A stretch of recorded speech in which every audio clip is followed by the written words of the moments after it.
God is to reality what zero is to math. People act like it's hard to conceptualize what I'm saying because they can't imagine what I'm talking about. I thought that's what everyone already believed. Now I explain God in a way that holds true to that universal belief, and that's the problem? It's the reason religious people rely on faith. Atheists say there's no evidence, and the undecided say none of us really know. Math has held the answer for centuries. It is so basic, it gets taught to children at the beginning of algebra. If you want a way to conceptualize God, consider zero's essential role in math. Don't get caught in zero's lack of value as a means of arguing. Recognize how zero, as the foundational reference point, is invaluable. We have no way to begin or end any measurement because it is the necessary beginning of all measurement.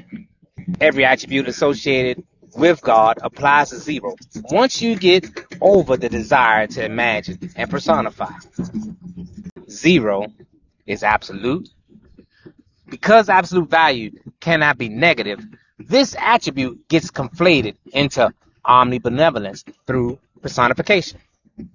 Zero is immeasurable and without beginning or end. But we tend to think of infinite and eternal as being larger or older than anything we can imagine. Perfect is without flaw. But we think of ideal.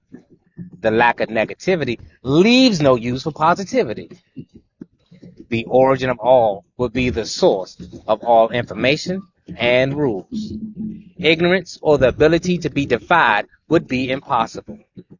We personify this into omniscience and omnipotence and think God knows everything or could do anything.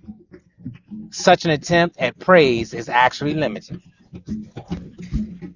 People will try to point out zero's lack of value as a reason to degrade or demean it as unworthy to compare to God. What I see is zero is invaluable. That is greater than any value. Even what would be considered the greatest is dependent on it. Priceless is superior to anything you could put a price on. God is to reality what zero is to math.